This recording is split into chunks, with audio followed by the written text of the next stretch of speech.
Hi, I'm Tara. I covered my sister's med school bills for 6 long years. On graduation day, she stared right at me. Failures don't belong here. Leave. My mother laughed. You shouldn't even be here. I stood there holding the invitation I paid for, and I smiled, then I walked away. But the collapse that followed? It wasn't my life shattering, only the illusion they built on my silence.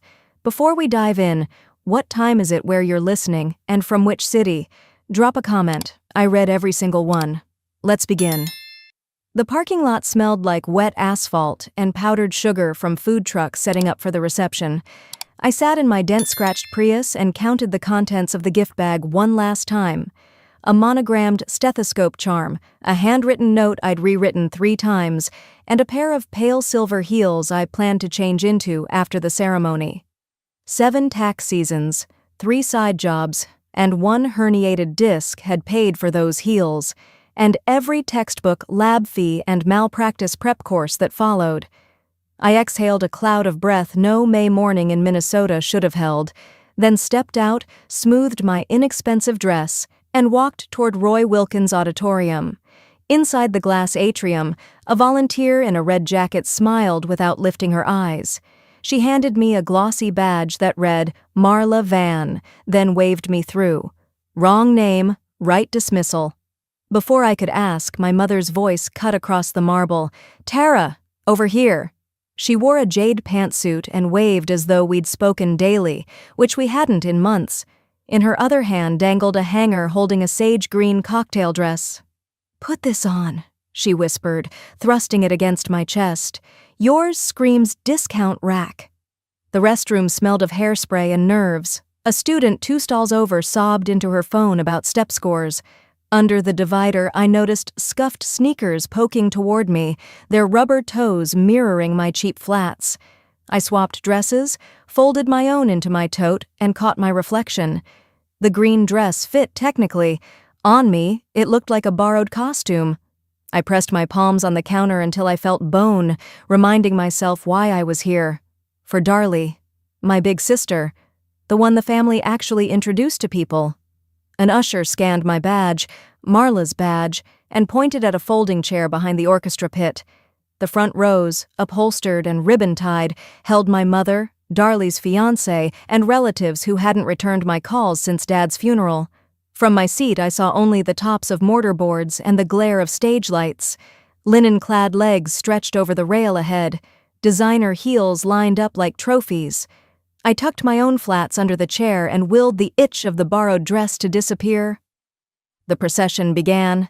Cell phone flashes turned the air to sequins. When Darlie strode across the stage, ears sparkling, smile perfect, I felt the familiar swell of pride rise with the applause. She'd done it. We'd done it. Then the dean cleared his throat. Will the family of Dr. Darlie Graves please stand? My mother shot up. Darlie's fiancé joined her. An uncle I barely recognized scrambled to his feet. I held my breath, waiting for a nod, a hand wave, anything. Nothing came. A stranger next to me leaned over, polite smile planted. Mind scooting? They're getting a picture of the real family. I slid my chair until the metals scraped concrete, my cheeks matching the sage fabric. The photographer's flash went off, blinding white. In that moment I tasted nickels, the taste of shame, Dad used to say, when authority called your name and you knew you'd done nothing wrong. I touched my left wrist where his watch once sat, the watch I pawned halfway through Darlie's 2nd year when tuition spiked. The tan line was gone, but the memory pricked hot. The ceremony blurred, applause swelled, speeches droned, caps flew. I clapped when required, throat tight. When it ended, the crowd funneled toward daylight. I followed, carrying nothing but the gift bag, and the silence wrapped around me. Near the exit, a little boy banged on an empty donation drum, the hollow thud echoing my ribs. I stopped beside him, dropped the gift bag inside, and kept walking. Outside, the cold felt honest. On the steps, my mother posed Darlie beside a banner that read, Future Healers.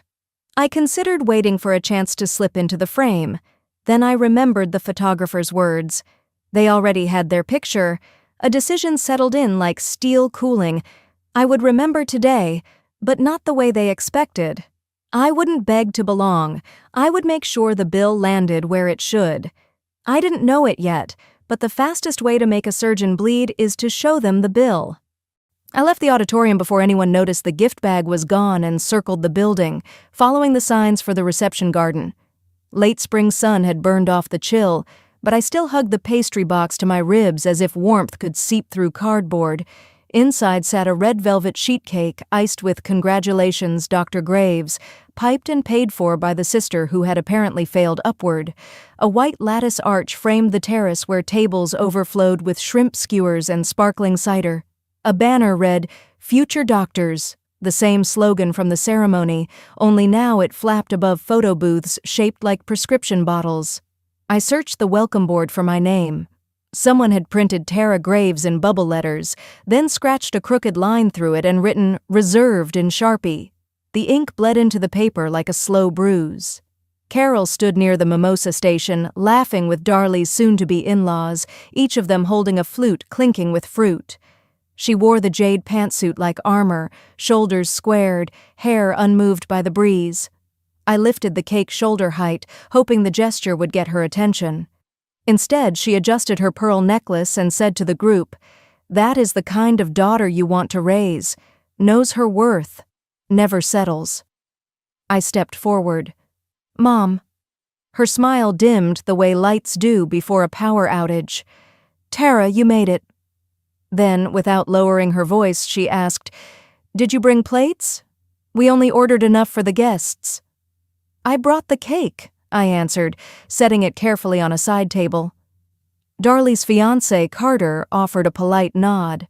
He had the easy charm of a man who'd never waited for a payday loan. Darley drifted over, diploma still in hand, white coat folded on her arm like a trophy ribbon. She froze when she saw me. "Why are you here?" "Because I paid for every credit hour of this moment," I said. Carter's grin stiffened. Carol gave a soft chuckle behind her champagne. "Exactly, honey. That's why you should have stayed in the background." A photographer with a telephoto lens corralled Darley, Carol, Carter, and 3 professors into a tight semicircle. He motioned me aside with an apologetic shrug. I asked, low enough for only Darley to hear, "One photo? Just us?" She didn't bother to turn. "I'm sorry, but failures don't belong here. You shouldn't even be at this level." The words sliced cleaner than any scalpel she would ever hold.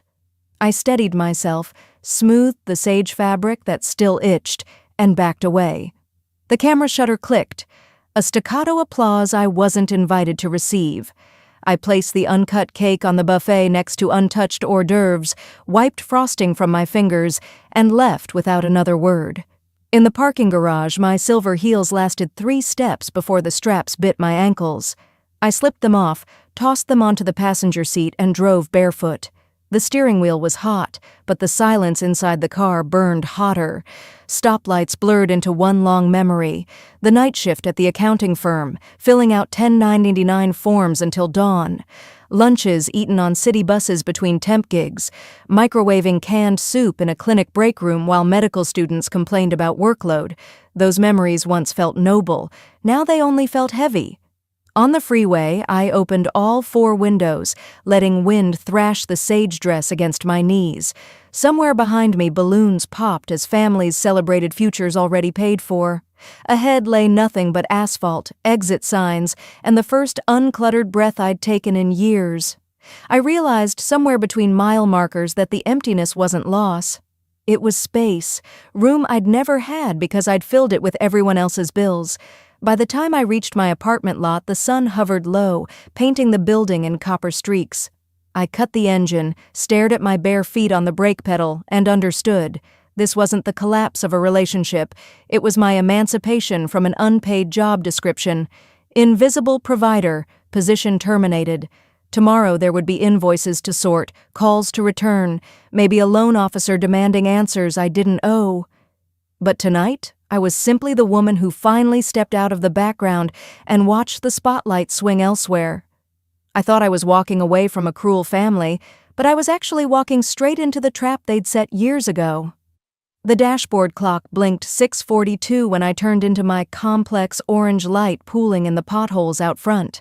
I carried my purse, the abandoned heels, and nothing else.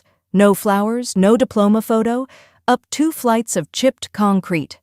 The apartment smelled of burnt coffee grounds and last week's takeout because I hadn't been home long enough to throw anything out. I flipped the switch. One bulb hummed and stayed dim. Good enough. Mail lay scattered on the sofa, utility bills, donation requests, every envelope stamped urgent, though none of them mattered tonight. What mattered was the knot forming behind my ribs, the sense that the reception insults were only surface bruises on something fractured long ago. I opened my laptop, half from routine, half because numbers usually soothe me. The wallpaper still showed Darlie and me as kids in matching 4th of July t-shirts, smiling so wide you'd think we were sisters who would grow old together. I almost changed it, decided the image could stay as evidence, then logged in. Chrome remembered every financial aid portal I'd managed for her, passwords I hadn't typed since the pandemic's first spring. I clicked through archives until tuition ledgers filled the screen. Graduation fees, lab deposits, rows I'd wired money for 6 months earlier, were stamped paid by grant. My name was nowhere. A private academic merit award from the hospital board covered everything 2 years back. 2 years. That was the semester she nearly failed anatomy and begged me for tutoring she never used. She didn't win any merit money that term. I'd written the checks. My scalp prickled. I scrolled faster, scanning contributor field after field, not a single Vaughn listed. So where did the money truly come from? And why was I suddenly invisible to the ledger just like I was to the photographer? I opened our old shared drive, dusty with forgotten PDFs. Near the bottom sat a Word file, scholarship essay, final2.docx. I'd proofread early drafts, this version I'd never opened. The first paragraph punched the breath from me. I come from a broken home. I've supported myself since 16, working double shifts to stay enrolled. My parents are gone. My sister, though alive, burdens me with her debts and disappointment. She'd buried me alive in a charity tale, the very sister who pawned her father's watch so Darlie wouldn't miss organic chemistry. I reread the lines until they blurred, then noticed tracked change comments in the margin. The reviewer, someone at the board, had written, "Powerful resilience narrative. Approval highly likely." I closed the document. Memory stitched itself into a quilt of smaller betrayals. Darlie hovering behind me the night she accidentally hit delete on the calendar alert for my accounting interview. Mom serving prime rib for Darlie's 25th birthday while I chewed cold pasta. Darlie telling her study group I used to be smart, then settled. Individually, they'd hurt. Together, they formed a map of premeditated removal. I wasn't shocked. Shock had expired in the garden terrace. What I felt now was an icy clarity, the kind auditors have when ledgers refuse to balance. I unlocked the end table drawer and pulled out a narrow notebook titled, "What I Paid For." Inked lines listed every cashier's check, every Venmo transfer, every night I'd clocked out past midnight. I flipped to the final page, uncapped a pen, and wrote, "Today, Darlie's last lie." Down the hall, a neighbor's TV laughed at a sitcom punchline. Outside, a siren wailed south toward downtown. My apartment remained still, cracked coffee table reflecting light from the lone bulb. I understood what had to happen next, and it required calm more than anger. I backed up every file to an external drive, labeled it Family Accountability, and slid it into the notebook sleeve. Then I drafted an email to the hospital board. A polite request for clarification regarding the merit scholarship awarded to Dr. Darlie Graves, attaching payments I'd made during the same period. I saved it to drafts. Sending could wait until morning, when coffee sharpened the edges of resolve. Before shutting down, I changed the wallpaper to a blank slate. The 4th of July smiles would not watch over me tonight, and that night I made a decision. I wasn't going to burn bridges. I was going to pull out the foundation they thought they stood on. Sleep never had a chance. By 5 a.m., the sky over St. Paul was only a pale suggestion of daylight, but my mind was already rearranging ledger lines. I slid from bed, fumbled for the fireproof box beneath the frame, and clicked the latches. Inside lay bits of an earlier life I'd tucked away like mismatched buttons, expense receipts from consulting gigs, an ID badge so sun-bleached the lettering looked ghostly. I ran a thumb over the plastic. Tara Minette, Health Systems Strategy Consultant, Weston Medical Network. Back then I'd worn the title with modest pride, short-term project, decent pay, forgettable cubicle. Part of my compensation had come as micro-shares, a perk nobody at 27 fully appreciates. I'd tossed the quarterly statements into this box and moved on. Now, those slips of paper felt heavier than the pawned watch ever had. I changed into black slacks and a navy blouse, tied my hair, and drove across town while morning traffic still yawned. The law office of Harold Glanville occupied half a floor of a converted warehouse that smelled of lemon oil and aging paper. Glanville, gray-browed and always 3 steps slower than his words, welcomed me with a puzzled grin. "Ms. Vaughn, been a while. Tax season?" "Something trickier," I replied, settling into a leather chair that hissed under my weight. I produced the badge and a stack of old share certificates. "I need these verified and valued." He adjusted bifocals, whistled low. "Weston Medical, eh? They've ballooned since we last talked. Merged twice, now operate hospitals in 5 states, including the teaching center where your sister just graduated if the news is right." "That's the one." My voice stayed flat. He typed, glasses tapping the keyboard. A bar graph bloomed on his monitor. "Current price puts your stake at roughly 2.8% of parent holdings. Not a voting block, but big enough people return your calls." A ripple of satisfaction, cool and measured, ran through me. "Can you print the board meeting calendar?" Glanville paused. "They'll see your access." "I'm counting on it." Printer Word.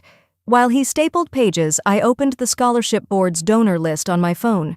My name was absent, but under operating council I spotted Gideon Reyes, once the brightest analyst Weston had, and once the man who left me for a job in Houston the same week Darley called crying over microbiology. I stepped into the hallway and hit his number. 3 rings, then the familiar baritone. "Tara, been years." "Gideon, I need a discreet favor. I'm sending a file tag. Forward anything you find to the private address inside. Quietly." He exhaled. "This about Weston or your sister?" "Turns out they're the same story," I said, and ended the call before nostalgia complicated things. Back in the office, Glanville slid 2 folders across the desk, one with my shareholder summary, the other with proxy instructions. "You can attend meetings remotely or in person," he said. "Either way, they'll pay attention." That's the point. I tucked materials into my tote and shook his hand.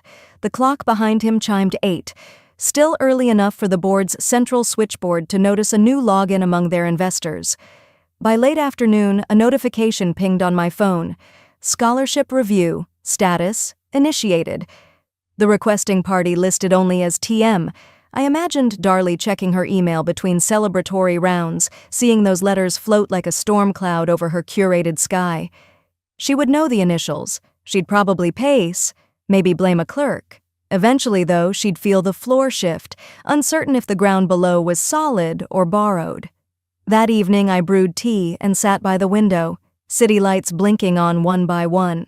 Somewhere, Darley's perfect day was souring at its edges, not by a public scandal, not yet, but by a question she couldn't answer out loud.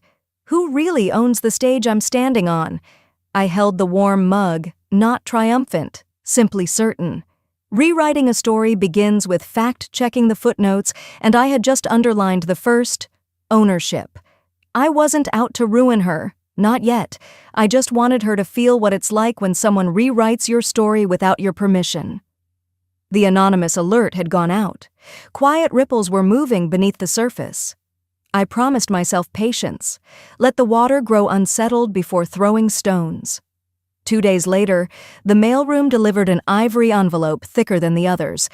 On the flap, my mother's handwriting looped in practiced cursive. "You're welcome to come. Just wear something appropriate." No warmth, only instructions, as though attendance were a chore she'd delegated. Friday arrived with humid air pressing against downtown glass. I chose a navy sheath I'd worn to a corporate awards banquet years earlier. Nothing flashy, cut just enough to suggest confidence, not competition. Hair pinned, lipstick muted, I drove to Cobalt House, the kind of restaurant that listed entrees without prices because anyone who mattered didn't need to ask. A valet opened my door, his polite, "Good evening," glancing off the tension coiled in my shoulders. Inside, pendant lights glowed over marble tables and vases of white orchids. A host consulted the guest list. My name lingered under his finger longer than felt casual, as though he debated crossing it out. Finally, he gestured toward a semi-private room framed by frosted glass. Family celebration down this hall. Faculty and donors mingled, faces I recognized from grant panels where I'd once ghost-wrote budget justifications. They offered small nods, failing to place me. One administrator said, "Weren't you with Weston's turnaround team?" I smiled and let him keep guessing. Applause burst near the entrance. Darlie appeared in white satin that draped like moonlight. She radiated the ease of someone certain she belonged. Without seeing me, she glided to a silver-haired benefactor, kissed his cheek and declared, "Without you, I wouldn't be here." Cameras clicked. Mother hovered behind them, straightening Darlie's hem, basking in borrowed glory. Assigned seating placed me at a side table with 2 junior residents and a spouse scrolling stock quotes. My greeting barely lifted their eyes. Still, I unfolded my linen napkin and inhaled. I was here to witness, not battle. Entree cleared, champagne refilled. A portable mic squealed. Darlie took center position beneath a crystal fixture. "Thank you all for believing in me," she began, voice velvet smooth. She thanked board members, her fiancé, mentors. Then she smiled, sharp, deliberate. "Even my older sister, Leanne, who taught me what not to become." Laughter rippled. Some guests looked uncertain, but most followed the cue. Mother lifted her glass, lips curved.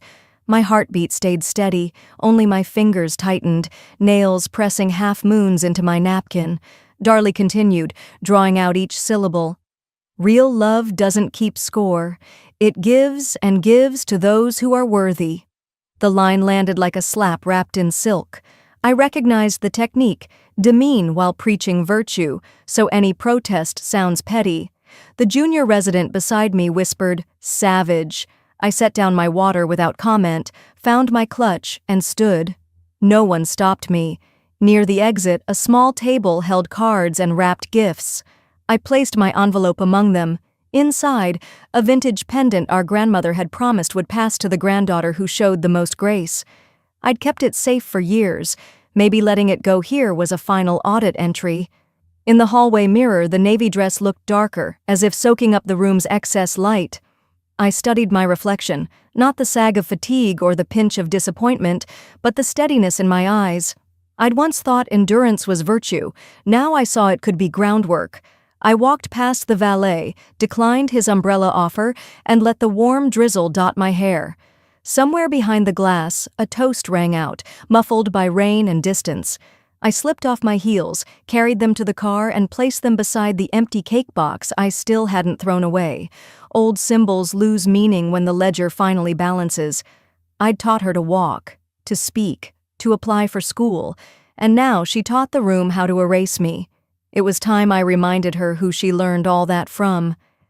I left the restaurant parking lot that night with rain stippling the windshield, my sister's laugh still echoing behind glass walls. The longer I drove, the quieter the echoes became, until only one thought remained. Humiliation is temporary. Records are forever. That clarity followed me through Saturday and into Sunday, humming like an appliance left on in another room. At dawn on Monday, the apartment was blue with early light. I filled the kettle, set it on the stove, and reached again for the fireproof box beneath my bed.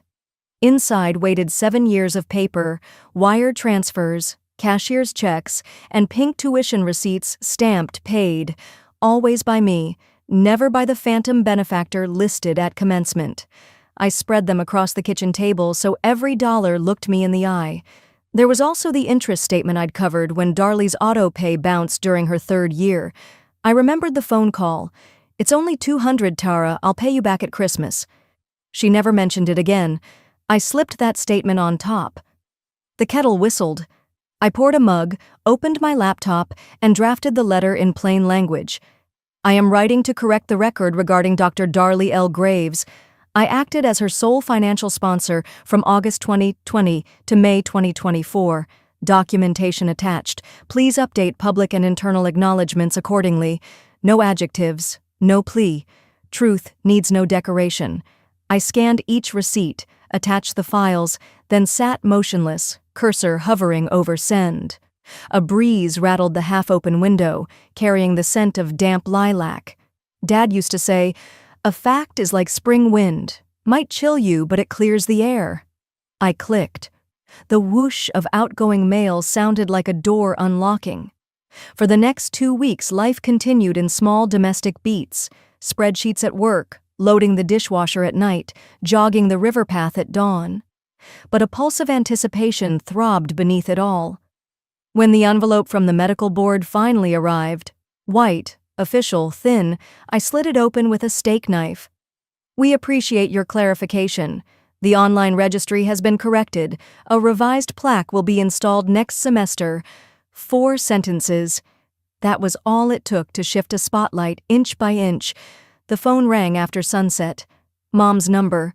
I braced myself and answered. "Tara, did you send something?" Her voice lacked its usual varnish, worn down to bare wood. "I told the board the truth," I said. A pause. I heard television noise in the background, then the click of it being muted. "You always were the quiet one." I waited for more. Anger, guilt, anything. But she hung up. I set the phone on the counter, surprised by the ache that followed. Quiet wasn't a compliment. It was the corner she'd pushed me into since childhood. I wandered to the hallway where 2 framed photos still hung. The first showed teenage me crouched beside 8-year-old Darley, her science fair ribbon catching sunlight. I looked proud. She looked triumphant. The second, a recent print, displayed Darley in her white coat, arm looped through a senior surgeon's, my mother beaming at their side. My absence left no gap. They'd cropped the world to fit their version. I considered taking both frames down, but left them. Evidence is valuable even when it hurts. Instead, I opened my notebook, turned to the final page, and wrote a new entry. Board record corrected. Invisibility revoked. Somewhere across town, Darley would refresh her resume and see a name she hadn't invited return to her story. Not for vengeance, for accuracy. I wasn't asking to be loved anymore, but I wasn't going to be erased either. That resolve settled over me like a tailored coat as May's last Sunday rolled around, Maine commencement day. Sometime midweek, an envelope thicker than junk mail slid under my door. No handwritten note, just university events across the top and a bar-coded ticket tucked inside. General seating. Row and seat left blank. They'd mailed hundreds just like it, but this one had my address, and that was enough. I dressed with deliberate plainness. Gray slacks, linen blouse, hair twisted into a low knot. The only ornament was Grandma's tarnished pendant resting against my collarbone, the chain repaired with hardware store wire after years in a drawer. I skipped makeup. Authenticity felt like armor now. Campus streets were gridlocked by noon, families juggling bouquets and helium balloons that jittered above the crowd. I followed painted arrows toward the arena, letting the tide pull me through metal detectors and into the roar of anticipation. Ushers guided parents to color-coded sections. I slipped past to the back row where folding chairs hugged the concrete wall. Perfect vantage point. Perfect anonymity. From up high, I spotted Mother immediately, jade pantsuit recycled from the dinner, stationed front row center beside Carter, and 2 professors I'd briefed during their budget crises. Darley sat 3 seats in, cap balanced so carefully it looked stapled. The brass ensemble struck a hopeful chord. The hall dimmed. Processional lines advanced. I clasped my hands to keep them from fidgeting and reminded myself, presence is power, even in silence. Speakers paraded across the lectern, dispensing platitudes about resilience and service. Names rolled off like beads on a chain, each shout of pride ricocheted to the rafters. Then Darley's Rao stood. She crossed the stage with surgeon-steady carriage, accepted her diploma case, and pivoted toward the podium for the student tribute. My breath paused mid-chest. "Good afternoon," she began, voice amplified and confident. She thanked faculty, research mentors, generous donors. She lifted her eyes toward Mother and Carter with practiced warmth, paused, but skipped any mention of family sacrifice. Not even a nod to the woman who had hosted every bake sale through high school. I noted the omission without surprise. It was consistent with her new narrative. Applause followed, polite and polished. When it faded, Dean Holloway returned to the microphone, pages rustling. "Before we conclude," he said, "we wish to recognize a private benefactor whose support quietly ensured a student's uninterrupted education." My pulse drummed in my ears. Chairs creaked as people leaned forward. "The individual requested no spotlight," the dean continued, "but felt accuracy mattered. We honor her discretion and her generosity." He did not reveal a name, only that gentle emphasis on her. Yet the syllable carried. I watched Mother glance sideways, eyes narrowing. Darley's shoulders twitched, her composure held, but the flawless smile faltered half a heartbeat. She did not turn around. She didn't need to. She knew. A courteous wave of clapping rose and fell. I remained seated, hands folded. No part of me wanted to stand. Recognition wasn't the point. Correction was. Still, warmth spread in my chest. Steady, quiet, enough. Ceremony adjourned. Families poured into aisles, programs flapping like birds. I filed out with them down staircases heavy with echoes and into late-afternoon gold. Cameras clicked on the lawn where clusters posed beneath flowering crabapple trees. I moved to the perimeter path, unhurried, simply observing. Near the statue of the university founder, Darley arranged herself between Carter and the dean for photos. The earlier twitch had vanished, replaced by her camera-ready brightness. She lifted her gaze to reposition, a reflex, and for a single heartbeat our eyes met across the lawn. No flare of anger, no plea, just uncertainty, as if she were seeing a shadow she couldn't name. I held the look, then offered a small nod. Acknowledgement, not invitation. She blinked, turned back to her admirers, and the moment passed. I continued toward the parking lot, passing students, hugging grandparents, dads carrying bouquets they would soon forget in restaurants. My steps felt unburdened, almost buoyant. Years of seeking approval had been a treadmill. Stepping off revealed solid ground. I didn't need her to say thank you, but from that day on she could no longer pretend I hadn't existed. I didn't send the letter to hurt her. I sent it so she'd remember who she once was, before ambition became her only family. That Sunday, the morning light crawled lazily through the blinds, painting soft lines across my small kitchen table. I stood in my worn robe, barefoot, the linoleum cool under my feet. The coffee maker gurgled behind me, filling the air with a familiar, bitter scent. And there it was, an envelope. Cream-colored, thick paper, neat corners. No return address. But I knew that handwriting. Darley's. I stared at it for a moment, arms folded, then turned back to pour my coffee. I didn't touch the envelope, didn't even move it out of the way. I just placed my mug beside it and leaned against the counter, blowing gently on the surface before taking a sip. The letter didn't beg to be read. It just sat there, quiet and patient, like it knew it would win eventually. By the time I opened it, my coffee had gone cold. 2 pages, folded twice. No Dear Tara, no greeting at all, just her words, carefully typed, as if she'd read them aloud to herself first to make sure nothing strayed too close to warmth. She began by thanking me for correcting the records at the university. Her phrase, not mine. Then she wrote that it might have been inappropriate not to acknowledge me during the graduation speech. Not wrong, not unkind, just inappropriate. I almost laughed. Not because it was funny, but because it was so unmistakably her, polished, distant, elegant, even in the act of rewriting guilt as courtesy. And then came the real reason she'd written. Darlie was applying for a competitive research residency, a prestigious one from the way she described it. She needed access to some old financial documents that were still tied to my name. Her name was no longer enough, apparently, so she wanted my signature, not forgiveness, not even understanding, just a pen stroke, a transaction. I read the letter twice, the second time more slowly, letting every word settle. She hadn't asked how I was. She hadn't said thank you in any meaningful way. She hadn't even bothered to make it personal. She just needed something. Again. I sat down at the table, placing the letter beside my coffee mug. A small crack ran along the rim of the ceramic, something I hadn't noticed before. I traced it with my thumb. Then, unbidden, came the memory. Sharp and cold. That winter night. Years ago. Darlie had called in tears. The scholarship had fallen through. Her rent was overdue. She needed books for the spring semester. I had worked a double shift that day, but I stayed up late calculating what I could push off. My phone bill, groceries, the heating, so I could wire her the money. She never knew I skipped meals that month, or that I had to ask for an extension on my own rent. She never asked, but I wasn't trying to be her hero. I was just trying to keep her dream alive. That version of her, the 16-year-old with bright eyes and a shaky voice, she once swore she'd never forget what I'd done. Now, it seemed she had.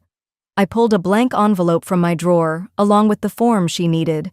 I signed it cleanly, no hesitation, no note, no commentary, just what she'd asked for. But before I sealed the envelope, I added something else. Tucked between the pages was a folded sheet of lined notebook paper, soft with age. Darlie's handwriting, big, looping, a little messy, filled the page. It was the letter she wrote me after her high school counselor told her she had a shot at that university. She had begged me to help, swore she'd study hard, make me proud, and never forget who made this possible. At the bottom, she'd drawn a tiny smiley face, half smudged by her thumb. I hadn't looked at that letter in years, but I'd kept it. Folded in a keepsake box, tucked behind old birthday cards and faded Polaroids. That girl who wrote it? She felt like a ghost now. I sealed the envelope, pressed it shut, and dropped it in the mailbox on the corner, just past where the sidewalk cracks in two. Then I came back inside, poured myself another cup of coffee, and stepped out onto the balcony. The street below was unusually quiet. A few early risers walked dogs or carried grocery bags, their conversations floating upward in pieces. Somewhere, a saxophone played faintly from an open window. I took a sip. "You didn't forget," I whispered to the morning air. "You just stopped choosing to remember." It wasn't said with anger, not even disappointment, just truth. There's a certain peace in letting go of the need to be acknowledged. It frees you to exist without their permission, and sometimes that's enough, even when they ask again, without asking at all. The envelope was gone. The table was clear again, except for my coffee mug and a tiny vase I'd made weeks ago, its glaze still cracked where the kiln had kissed it unevenly. I didn't send the letter to hurt her. I sent it so she'd remember who she once was, before ambition became her only family. And then, I let the silence return. That Sunday drifted in slow, like honey in warm tea. I opened the front door to my studio, letting in the afternoon sun. The light hit the floorboards in soft stripes. The wheel was already set up, clay damp, tools clean, just waiting. I pulled my apron over my head, gathered my hair into a loose knot, and pressed my thumbs into the spinning earth. A vase this time, narrow neck, generous base. It started to rise, shaped by years of muscle memory and the quiet rhythm of breath I'd come to know like prayer. Around me, shelves cradled pieces I'd finished, some perfect, most not. But they were mine, every single one. No one in my family had asked to see them, not once, not even when I opened this studio. But it didn't matter, not anymore. The landline rang. I almost didn't answer. It had been mostly robocalls or old students trying to sell me insurance, but something told me to pick up. "Hello?" A pause, then a voice I hadn't heard in years. "Tara, it's Jeannie, your aunt." I leaned against the windowsill, heart tight. She cleared her throat. "I heard from your mom. She's asking around. Something about the house." I blinked. "The house?" "Yeah, the old place. Says she's looking into transferring things back." But something felt off, so I checked the records. Her voice softened. "Tara, your name's not on the deed anymore. Hasn't been since 2018. The quiet after that felt louder than the wheels' hum. "I figured you should know," she added gently, "before she spins it into something else." I stared at the clay. It had gone a little lopsided. "Of course not," I whispered. "Of course it's gone." I thanked her. She didn't ask for details. Jeannie never did. She'd always known how to leave space without making me feel abandoned. After we hung up, I sat down, palms still stained with earth, and remembered the winter of 2018, the week Darlie got accepted to med school, the week I pulled money from my own emergency fund to pay off another overdue fee she didn't even tell me about. I didn't know then that, while I was wiring money across accounts, my mother was refinancing the house behind my back. My share, gone. My name, never reinstated.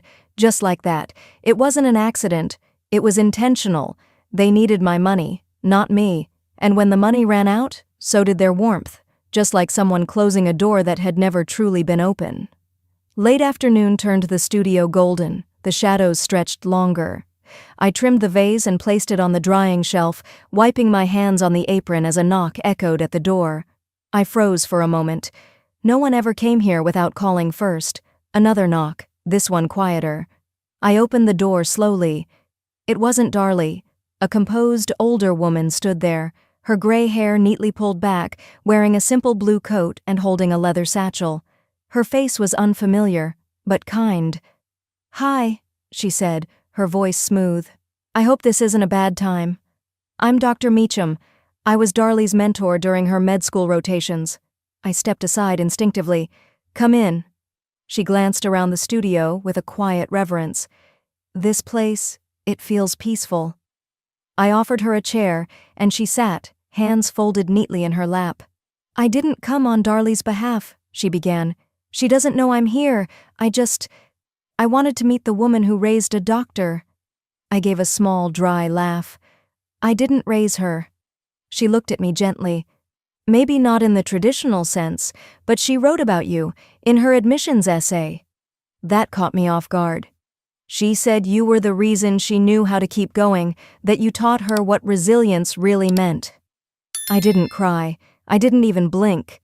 But something cracked open quietly inside me, like the glaze on that vase I'd fired too hot. Not broken, just imperfect in a way that told a deeper story. I walked to one of the shelves, picked up a piece I'd kept for no real reason. A soft blue vase, a bit off-center, but still holding its shape. "Here," I said, handing it to her. "Give her this. Or keep it. Doesn't matter. She won't know I gave it to you." Dr. Meacham held it with both hands, like it was made of something precious. "She will, eventually," she said softly. "People always return to their beginnings, even if they don't realize it." After she left, I didn't go back to the wheel. I sat on the balcony instead, watching the sun sink behind the old rooftops. The skyline was quiet, no fanfare, just the end of a day like any other. But inside me, something shifted. I stopped hoping they'd ever see me the way I saw them. I let go of the version of family I'd kept trying to write myself into, because what fell apart wasn't mine to fix. It never really had been. What I'd built now, this life, this art, this peace, was real. And it was enough. I wasn't written out of their story. I just chose to stop writing myself into their illusions.